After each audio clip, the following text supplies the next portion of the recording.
तो मेरे प्रिय मित्र, तो ये है ग्राफ सीरीज का दूसरा चलचित्र। मैं प्रवीण आपका मित्र और आप देखने वाले हैं मेरे साथ ये चित्र। हम मिलकर करेंगे कुछ ऐसा कृत्य कि ग्राफ आपके समक्ष आते ही पाए अपने आप को मृत, क्योंकि आप पीने वाले हैं अमृत। तो चलिए इसी के साथ हम शुरू करते हैं। तो आज जो हम टॉपिक पढ़ने वाले हैं उसका नाम है रिप्रेजेंटेशन ऑफ ग्राफ।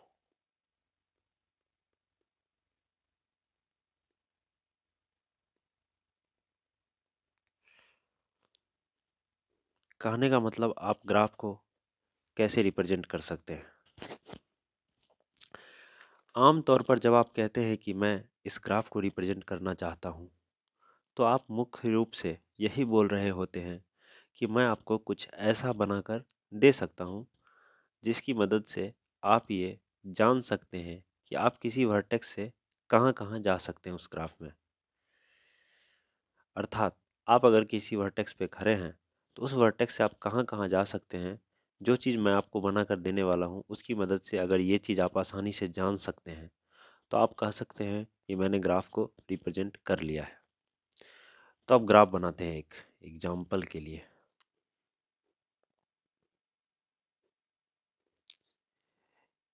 ये आपके पास एक ग्राफ है, आप इस ग्राफ को रिप्रेजेंट करना चाहते हैं।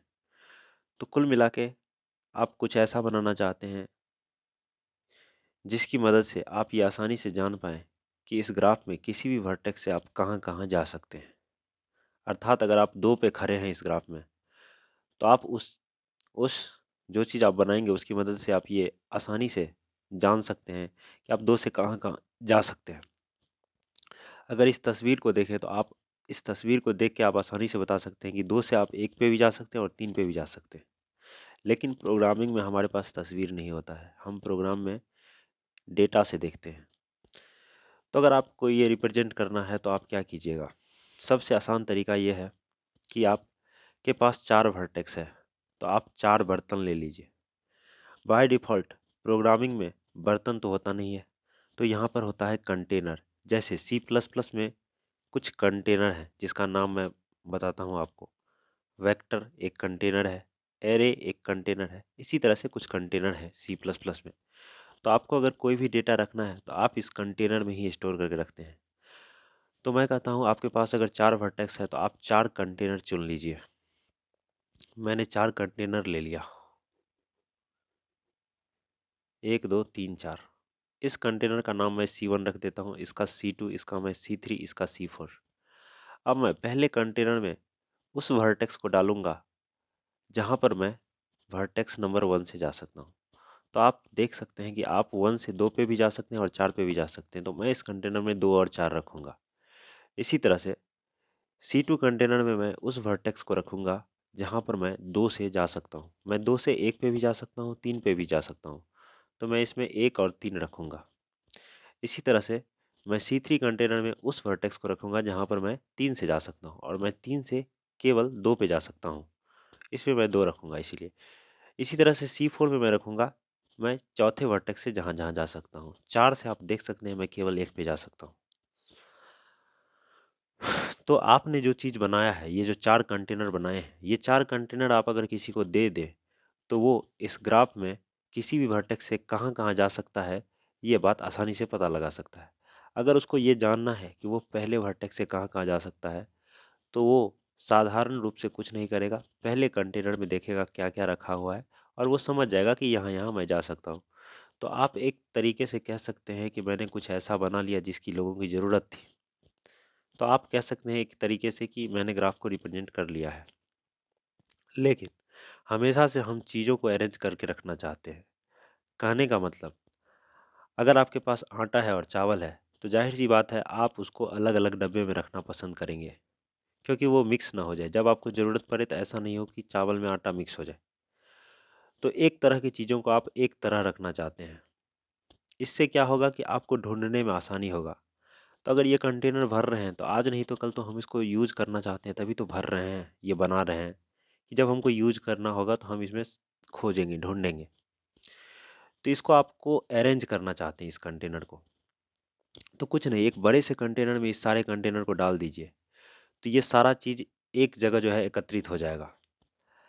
अब समस्या ये है कि सी प्लस प्लस में बहुत सारा कंटेनर है, तो आप कौन सा कंटेनर चुनें जो सूटेबल हो। जैसे एरे है, वेक्टर है, बहुत सारा कंटेनर है, तो आप इसको किस तरह के कंटेनर में रखना चाहेंगे। तो इसके लिए एक ऑब्जर्वेशन है, C1, C2, C3, C4, ये कंटेनर का नाम है जिसमें आपने भर के रखा हुआ है। और इस सभी कंटेनर को आप एक बड़े से कंटेनर में रखना चाहते हैं। तो आप देख सकते हैं ये जो कंटेनर है इसका इंडेक्स देखिए 1 2 3 4, ये कंटिन्यूअस है। 1 है, फिर 2 है, फिर 3 है, 4 है।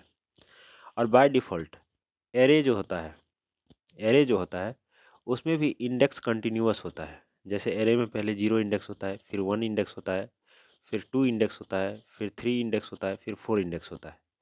तो एरे में बाय डिफ़ॉल्ट इंडेक्स जो है कंटिन्यूअस होता है। तो हम इस बात का फ़ायदा उठाएंगे। तो हम क्या करेंगे कि एक एरे लेंगे कंटेनर जिसमें हम इस सारे कंटेनर को भर देंगे। हम एक एरे बड़े एरे कंटेनर का यूज करेंगे जिसमें इस सारे कंटेनर को भर देंगे। तो हमारा ये चारों कंटेनर एक जगह स्टोर हो जाएगा एकत्रित रूप में, तो हम आसानी से ढूंढ सकते हैं चीज़ों को। तो मैं क्या करूँगा, इस एरे के पहले इंडेक्स पे C1 को भरूँगा, दूसरे इंडेक्स पे C2 को भरूँगा, तीसरे पे C3 को भरूँगा और चौथे पे C4 को भरूँगा। ठीक है।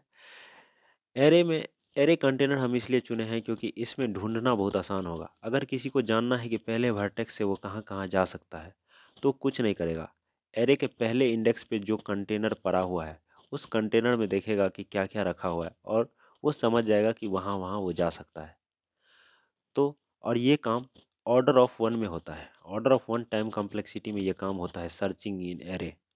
तो आप बड़े ही कम समय में चीज़ों को ढूंढ सकते हैं, इसलिए हमने एरे चुना इस कंटेनर को स्टोर करने के लिए। कि अगर किसी को तीसरे वर्टेक्स से कहाँ कहाँ जाना है पता करना है तो वो कुछ नहीं करेगा, इस एरे के तीसरे इंडेक्स पे रखे हुए कंटेनर को देखेगा और पता कर लेगा कि वो कहाँ कहाँ जा सकता है। अच्छा, आमतौर पर जब आप एरे में इंटीजर भरते हैं और और उसमें इंडेक्स 0 से 4 तक हो तो आप एरे का साइज 5 साइज का एरे बनाते हैं और उसका टाइप रखते हैं इंट, आप ऐसा बनाते हैं। लेकिन इस बार जो आप भर रहे हैं एरे में वो कंटेनर भर रहे हैं। ये कंटेनर मैं बाय डिफ़ॉल्ट मान लेता हूँ, वैसे तो कुछ भी चुन सकते हैं लेकिन ये हम हमेशा वेक्टर चुनते हैं, वेक्टर में भरते हैं। तो मैंने ये वेक्टर कंटेनर यूज कर लिया है इसको स्टोर करने के लिए। तो V1 V2 V3 V4 अपने पास 4 वेक्टर है। तो यहाँ पर भी V1 V2 V3 V4 भरेंगे। ठीक है। तो अब देखिए इंट टाइप का आप डेटा जब रखते हैं एरे में तो इंट ARR 5 बनाते हैं।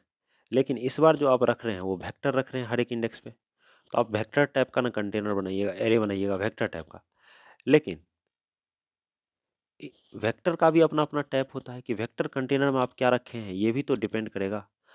तो आप जो है इस एरे के हर एक इंडेक्स पे एक वेक्टर रखना चाहते हैं और उस वेक्टर के अंदर में क्या रखा हुआ है, इंटीजर। तो आप एक एरे बनाएंगे जिसका टाइप होगा वेक्टर इंट और उसका नाम ARR और उसका साइज 5। तो 5 साइज का एरे होगा तो उसमें इंडेक्स 0 1 2 3 4 होगा। आप हर एक इंडेक्स पे वेक्टर भर दीजिएगा। तो ये जो आपके पास चीज़ बन के आया है वेक्टर ऑफ इंट ARR 5, ये कुछ नहीं है, यही एडजेसेंसी लिस्ट है। इसी को कहते हैं एडजेसेंसी लिस्ट रिप्रेजेंटेशन। और इसी तरह से हम देखेंगे फिर एडजेसेंसी मैट्रिक्स रिप्रेजेंटेशन। तो अब हम देखने वाले हैं एडजेसेंसी मैट्रिक्स। आपने देखा कि ये एक एडजेसेंसी लिस्ट है। तो फिर से मैं एक ग्राफ लेता हूँ, सिंपल सा ग्राफ लेंगे, ये ग्राफ लेता हूँ। अब इसका हमको एडजेसेंसी मैट्रिक्स के रूप में रिप्रेजेंट करना है। तो मैट्रिक्स में रिप्रेजेंट करने का सबसे आसान तरीका है कि आप एक ही कंटेनर लेके ये काम, जैसे पिछली बार हमने 2 बार पहला कंटेनर वेक्टर लिया फिर उसको एरे में डाला, इस बार एक ही कंटेनर लेंगे और हमारा काम हो जाएगा। तो बेसिकली इसमें वर्टेक्स का संख्या वेरी कर रहा है 1 2 3 4।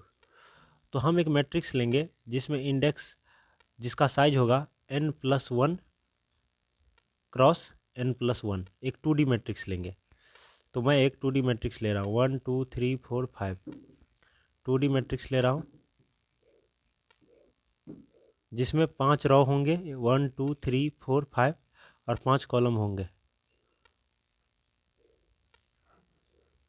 1 2 3 4 5।